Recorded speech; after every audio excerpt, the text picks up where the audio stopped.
Hi, everyone. I know everyone's starting to connect to audio. We're going to give it about a minute or so. We had about 20 people register for the meeting here tonight. And so we're going to get everybody in and connected before we get started. But as I do that, I can at least get my screen up, get our PowerPoint up, and let you know that you are in the right place. We're here for the TTD, Zero-Emission Bus Community Workshop.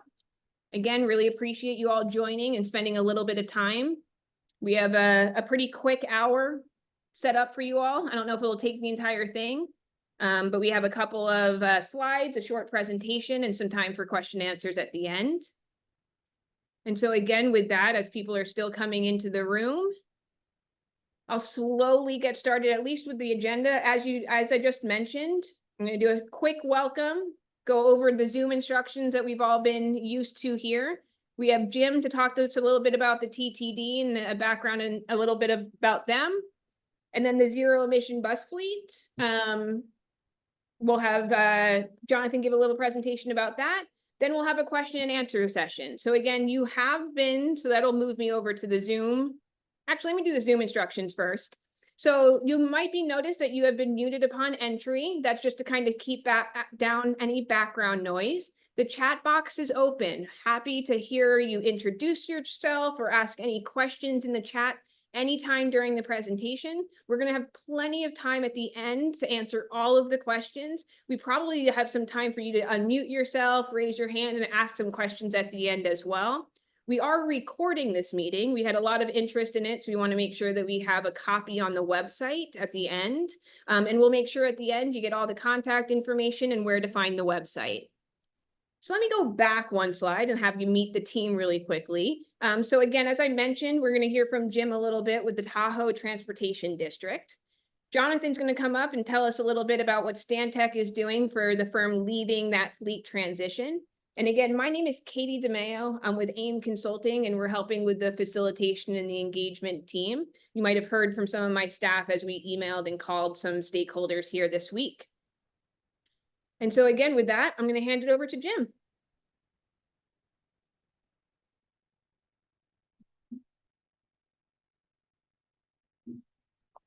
Sorry, I was muted there. I apologize. Thank you, everybody, and thank you, Katie. Happy to be here tonight. Who is TTD and what are we generally responsible for? Well, we were established in 1980 as a bi-state agency established by California, Nevada, and the United States Congress to meet transportation needs and multimodal plans and programs in the Tahoe Basin. We really are generally responsible for facilitating and implementing safe, environmentally sensitive and multimodal transportation. We operate 5 fixed route services and paratransit on the south shore of Tahoe. We also operate an East Shore Express during the summer between Incline Village and Sand Harbor. And we coordinate with other agencies and services in the region. Planning to transition existing diesel and gasoline fleet to zero emissions, battery electric or hydrogen fuel cell electric. And among other things, we provide a multitude of capital projects such as trails, parking lots, and anything for transportation needs within the basin. And with that, I'll turn it back to Katie. Thank you. Wonderful. Thanks, Jim. So with that, I'm going to actually turn it over to Jonathan, who's going to take us through a little bit of the transition. All right. Thanks, Katie. Thanks, Jim. So my name is Jonathan Garrett. I'm a transit planner with Stantec Consulting. We've been hired to work with TTD to model their existing operations and help them understand what it would take to transition their existing bus fleet to a zero-emission fleet over time. So I'll be talking through what it means when we say zero emission and specifically what we're working on in Lake Tahoe. In the Lake Tahoe Basin. So we can skip to the next slide. First, I just want to start out describing why this transition is important, or that we feel it's important. For one, there is regulation on the books that is mandating this transition. So the California Air Resources Board passed the Innovative Clean Transit Regulation that specifically regulates the transition of public transportation vehicles from fossil fuel propulsion systems to zero emissions systems. This transition has already started, and it's slated to go through about the 2040 timeline. And so there are a bunch of incentives in place to help agencies make this transition. And so within California, that's really one of the driving factors. But this mandate has also become a model to some degree in other states and territories as well. So it's very influential, and it's really what has spurred a lot of innovation and transition recently. And that extends to the next category here, sustainability initiatives. Where not mandated, a lot of cities and states have implemented targets or goals. And so there's usually incentives to support meeting those targets and goals as well, although there may not be disincentives if you don't, because it's technically not mandated today in some places, but that could change as the technology advances and uptake becomes more prevalent. The third aspect here is there's actually a lot of funding behind this. And so the Infrastructure and Investment and Jobs Act, IIJA, that big package passed a lot of money for infrastructure related projects. About 109 billion of it was slated for public transit. A bunch of programs were derived from that. One of the more, I guess I'll say, important ones is the low or no emission grant program. And so it's about $5 or $6 billion over 5 years. In fiscal year 24, there's about $1.5 billion in competitive grants available for agencies to help to plan and then procure these systems. So a lot of money to help make this transition possible. So what is a zero emission vehicle? It really comes down to two different propulsion types. The battery electric propulsion type is probably a little more common, especially for passenger vehicles. What this means is that the propulsion occurs from the electricity that's directly stored in those batteries, and then fueling, of course, occurs by recharging the batteries. So this is probably much more familiar to most folks. The other zero emission vehicle that we refer to is a hydrogen fuel cell electric vehicle. So still zero emissions, still fully electric, still actually gets some of its power from batteries, but you're also refueling it with hydrogen. And so that hydrogen uses its energy to convert the fuel cells convert that energy to electricity, and that's what drives the vehicle. Refueling is a little less time intensive, I'll say, than with battery electric vehicles. It's much more similar to refueling your gasoline or diesel vehicle. You put the nozzle into the receptacle and can refuel a bus in 15 or so minutes. So those are the two types of zero emission vehicles. And skipping ahead here, the fleet landscape has actually increased quite a bit over the last several years. So we're seeing about a 12% increase nationally from 2022 to 2023. Some of the states that are kind of leading the charge there are listed in this table. We've kind of tallied the number of battery electric buses and fuel cell electric buses across some of these states. So you'll see states like Florida, California, New York, even North Carolina have invested pretty heavily. But even Mississippi and Alabama, some of the smaller transit fleets, they're still investing to understand what this technology can do for them, how they can operate it successfully. And a lot of times they're doing it with these incentives that are out there from the federal government and even state and local sources as well. Wanted to point out FTA Region 4, which it's a bit jargony, just one of the regions covered by the Federal Transit Administration, saw a fairly large increase, 9%. and 60% of the transit fleets have 10 or fewer zero-emission buses. So we're not seeing like massive uptake everywhere. There's kind of this rollout that is happening slowly to turn over a fleet over time without having to retire vehicles early. That's a key aspect. So we don't want to squander existing resources. We will transition fleets over as older vehicles age out. So that's kind of an important aspect. Okay, we can head to the next. So a little bit more about the fleet landscape. Federal funding, like I mentioned, is available. Another program I didn't mention before is called the Buses and Bus Facilities Program.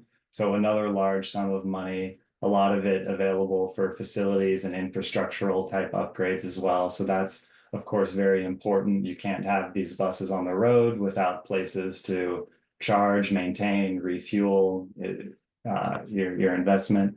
So that's important. Kind of talked about the impetus for some of this. So I'll kind of head down to the challenges. What we're seeing broadly is there are a lot of manufacturers, but there still aren't enough, and what they can produce today is limiting. So you're not seeing massive fleet turnovers and orders for these vehicles. Some of these companies are still figuring out the needs of the agencies. They're going to be running them every day. And so there's a lot of collaboration that is still involved in making sure that they can produce enough technology, enough vehicles and charging equipment at scale. Another challenge is there still are high upfront costs, and it's because we're not at scale yet in many respects. There's a lot of funding available, but there's still more funding required for this. This is, a multi-decades project. This isn't going to happen overnight. So to turn over an entire country's fleet of vehicles, and we're not the only country doing it, it's going to take, of course, capital. It's going to be a capital intensive venture for both the vehicles and the infrastructure. And another big aspect is just making sure our workforce is prepared and ready. So a lot of times what we'll evaluate is the existing operations and maintenance workforce today and try and understand what it would take to train and hire on new personnel to take on these new roles. So that's really important for maintaining the fleet and getting the longevity out of it. So now what we do and what we're working on in the Lake Tahoe Basin, we've kind of pointed to the complexity that this fleet transition will require. There's just so many components, and we've highlighted a few of them in this diagram here. Everything from how you work with the utilities and how the grid and the power is distributed to if you need to store power on site or off site. And there's different ways of course, generating and distributing this power as well.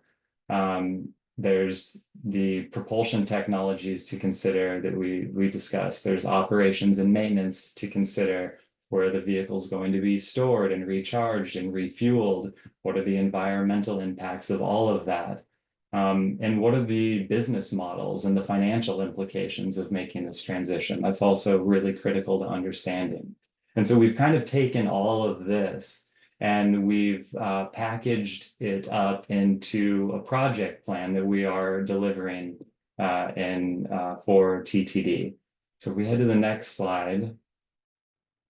I'll kind of talk through this project plan that will lead to a ZEB implementation plan, a zero-emission bus implementation plan. At Stantec, we've created this program called ZEB Decide, and it very methodically walks a community and agency through the necessary steps to understand what it would take to procure and implement these systems. So we start with modeling. We need to understand what the existing fleet is asked to do today. How many miles do these vehicles drive every day, every month, every year? Where do they sleep at night? Where are they stored? What type of staff maintains them. And so this paints a picture. It tells us how much energy the system uses, and then we can calculate how much power is then required to maintain existing operations or make any changes that might be planned for over the next several decades. And then from there, we're able to create the preferred fleet concept, which is really just deciding which ZEV technologies will be used, and what type of equipment they will require. So we do a cost analysis for that, but also just try and understand on what time scale the implementation will occur and where the infrastructure improvements will take place. So that takes us to the concept design, where we start to understand, okay, how do all of these pieces fit together? From there, we're able to create a phasing plan. So every year, until the fleet is entirely transitioned, what does a fleet roster look like? You know, what type of propulsion technologies make up that fleet? And then how do we retire vehicles and bring new vehicles online and match that with available funding? Because that is what makes procurement possible. Through this, we'll be developing cost estimates, and then towards the end, a full analysis will compare this transition plan to a base case scenario. So you kind of understand, what does business as usual look like, and how does that compare to a transition? Oftentimes you'll realize that the capital expenditures are definitely higher than your traditional diesel buses. Diesel buses have been around for decades. And so it would make sense that at scale, the capital investment would be more expensive for this new type of technology. Where you can start to make up some of those costs is through operations, though. So in looking at longer term maintenance, you'll start to see that operations costs do decrease and will decrease further over time compared to traditional fossil fuel vehicles. But you can kind of compare that at the end and see how everything nets out. From there, we'll take a look at the operational assessment and help understand day to day, what does this look like for your service, for your workforce? How do things need to change? What opportunities might now exist because of this new technology? And how does it look on a community-wide or even regional scale sometimes? So that's kind of the gamut for this process. On the next slide, I'll show you here a visualization of just what that transition looks like over time. So I hope this text is visible. It's a little small, I realize, but on a year-by-year basis, each bar represents the types of vehicles that make up that fleet. And so you'll see, as fossil fuel vehicles get older and retire when they've met their useful life benchmark, it's referred to as, they will be disposed of, and a new zero-emission vehicle will be brought online. And so you can kind of see year by year what this means. From here, we'll have costs associated with all of this, and your operations will look a little different every year too. So this is kind of one of the end games, is to understand what the program looks like for the next 20 years. On the next slide, I wanted to call out just the types of things that this project will help answer, and hopefully it will spark some questions and conversation from you all today. So these are just some ideas. We're going to be looking at, what do these vehicles look like in Tahoe, of course. How much does it cost? Who pays for them? At what speed should we be rolling these vehicles out? Where can you go in these vehicles? So just some kind of conversation starters, hopefully, for everyone to think about what it means for you and your community. But that's, I think, all I have until we move on to Q&A. So I really appreciate it. And Katie, back to you. Wonderful. Thank you, Jonathan. That was really great. Very educational and brought us along on that journey. So yeah, so we have a good 30-40 minutes right now to kind of open it up for question and answer. So you heard both from Jim and Jonathan about what TTD is doing, what this study is going to produce. we wanted to make sure that we open up the table for any clarifying questions from the presentation, and then start to talk to you about maybe what excites you about some of this zero emission technology, maybe any of your concerns regarding zero emission technology, or any questions that you might have. And so again, if anyone would like to put a question into the chat box, if they want to raise their hand and become unmuted, we're more than happy to field any questions that anybody might have. But again, we're here for about the next half hour, just in case anybody needs it. But if anyone has any questions, comments, or concerns, feel free to put it in the chat box or raise your hand. You are unmuted, so you can unmute yourself and let us know. We got a thanks from Eric in the chat. He had a good time with the presentation, which was great. But again, and what I will do is I'll put onto the screen here some of our so we have a great project website that Felix will drop into the chat. We have Jonathan's email address onto the site here. So just in case if you have any questions, you can reach out to our project team here. But again, before, I am going to keep this open for at least 10 minutes or so. And so if anybody has any questions or wants to unmute themselves, please let us know. I'll stop talking myself in a circle for a second.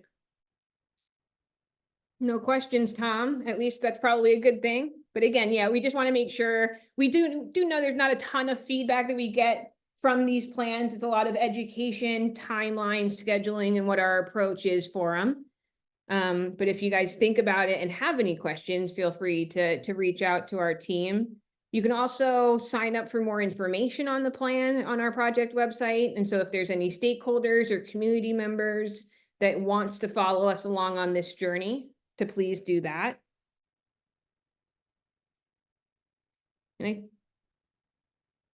Yes, Kira, we'll be writing a meeting summary that'll also have the presentation slides. So that'll be available with a link to the recording. Give us about a week or so to get that up onto the site. And so anyone who has missed this presentation or any stakeholders, you can feel free to pass that along to them. And thank you all again for joining us. I know it's hard these days to find a time and place that works for everybody, but we really appreciate everyone joining us for their time here today. We had a really great turnout for a zero emission bus workshop here tonight. But again, if anyone has any questions, concerns, comments, ways that you feel like your community members might feel about this plan and some of these buses showing up, we're happy to. Again, we're going to leave this open at least until 6 o'clock. So I promised the team at least a half hour. And so again, if you guys don't have any questions, I'll give you your time back and you can absolutely sign off. That is the end of our presentation. But we just want to make sure that we have ample amount of time here available.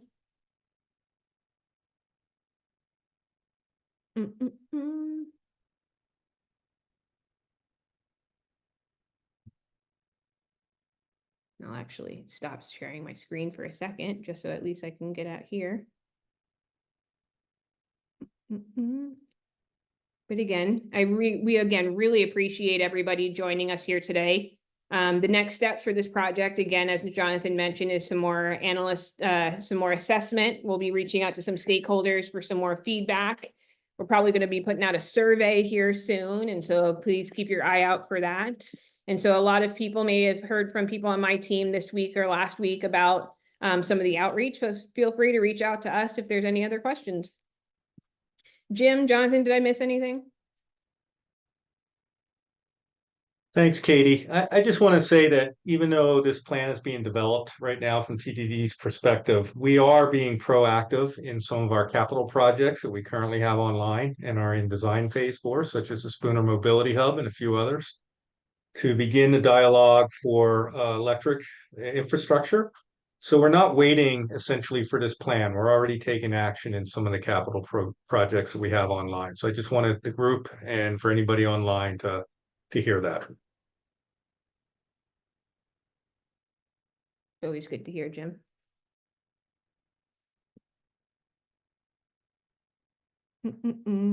So again, we're going to just keep this open for the next 5 minutes, just in case if anyone signs on late and wants a quick presentation or has any last minute questions. But again, we really appreciate you guys spending some time with us after work here today. Learning a little bit more about what TTD is doing with this plan. And it won't be the last that you'll hear from us. So again, there'll be plenty of time that we'll bring you back to the table, educate you some more, and let you know where it's going.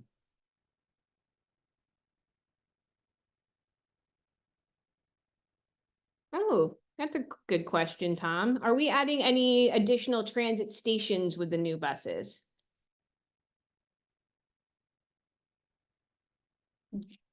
Well, perhaps I can answer that. Yeah. Our goal is we have a transit master plan, 2017 linking Tahoe Transit Master Plan, which identifies several mobility hubs throughout the region for regional connectivity. And we would definitely be adding those mobility hubs with electrical if possible, or hydrogen if possible in the future in relation to this plan. Right. Love a mobility hub.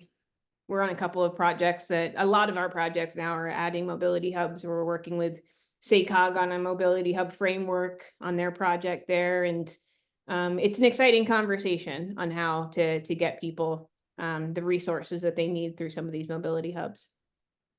Yeah, and we actually have, I think Liberty Energy, who serves the South Shore, and Nevada Energy on the Nevada side of the lake are great partners.